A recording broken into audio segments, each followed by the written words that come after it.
उमा आज सुबह से ही बड़ी तेजी से अपना काम निपटा रही थी। उसके पीछे की वजह भी काफ़ी खास थी। उसको पूरे 3 साल बाद अपने मायके जाने का मौका जो मिला था। काम करते वक्त वह काफ़ी रिलैक्स थी क्योंकि सासू माँ ने उससे कहा था कि कुछ दिनों तक दीपा, जो कि उसकी ननंद थी, नहीं आने वाली है। उसकी यह एक ननंद 100 के बराबर थी। उमा शादी करके जब घर आई थी तब दीपा को अपनी बहन की तरह प्यार करती थी, क्योंकि उसे खुद की कोई बहन नहीं थी। लेकिन कुछ ही हफ्तों में ही उसे ये पता चल गया था उसकी ननंद किसी जेल से कम नहीं है। हालांकि दीपा का ब्याह हो चुका था, लेकिन उसे अपने ससुराल वालों की किसी भी प्रकार की चिंता नहीं थी। उसे जब जी करता था वह अपने मायके चली आती और मायके वालों पर अपना हुक्म चलाती, खासकर अपनी भाभी पर। वही डिसाइड करती थी वहां पर क्या खाना पकेगा, कोई घूमने जाएगा कि नहीं, या जाएगा तो कहाँ जाएगा। दीपा ही थी जो हर बार उमा को किसी ना किसी बहाने से अपने मायके जाने से रोक लेती थी। लेकिन आज का दिन कुछ अलग था, क्योंकि माँ के कहने पर दीपा के पति ने उसके मायके जाने का इंतजाम कर दिया था। ट्रेन की भी टिकट बुक हो चुकी थी।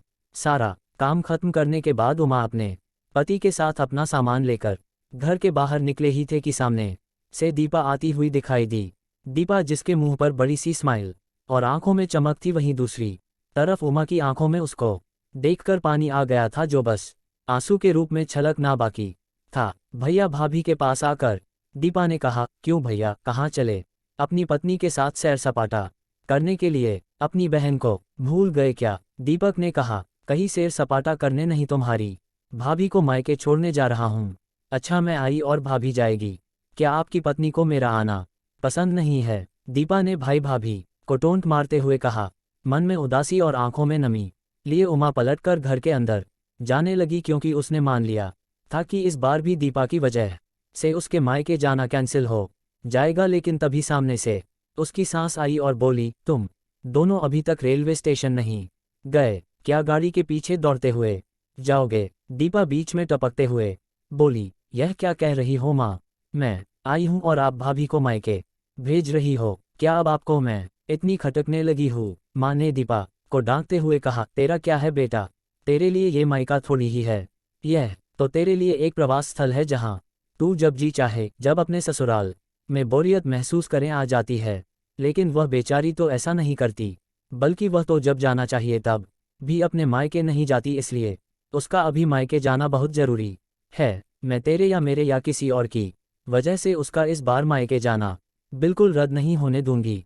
पहले ये बता, तू तो कुछ दिनों के लिए नहीं आने वाली थी ना? फिर कैसे आ गई? मैंने तो ऐसे ही कह दिया था। मैं देखना चाहती थी कि मेरे ना आने से भैया खुश होता है कि मुझे बुलाता है। दीपा ने कहा, हाँ हाँ, क्यों नहीं, कोई बुलाए या ना बुलाए, पर्यटन स्थल पर तो हर कोई जा सकता है। अब की बार मेरी बहू को उसके पर्यटन स्थल पर, यानी कि उसके मायके जाने दे। बेचारी ने सिर्फ अपने भाई की शादी देखी है और अब तो उसके भाई को बच्चा भी हो गया है। उसका मुंह तक नहीं देखा उसने। उसे भी अपने हिस्से का सुख भोगने दे। माँ ने दीपा को फटकारते हुए और उमा की साइड लेते हुए कहा। अपनी सास के मुंह से अपने लिए ऐसे शब्द सुनकर उमा की आंखें छलक गई। उसने अपनी सास को गले से लगा लिया।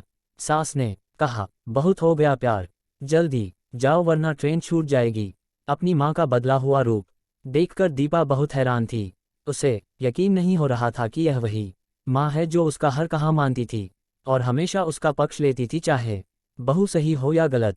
वहीं माँ अपने मन में अपनी उस दोस्त को धन्यवाद दे रही थी जो कुछ दिनों पहले उसके घर आई थी और कुछ दिन रही थी और जाते जाते उसकी आंखें खोल गई थी।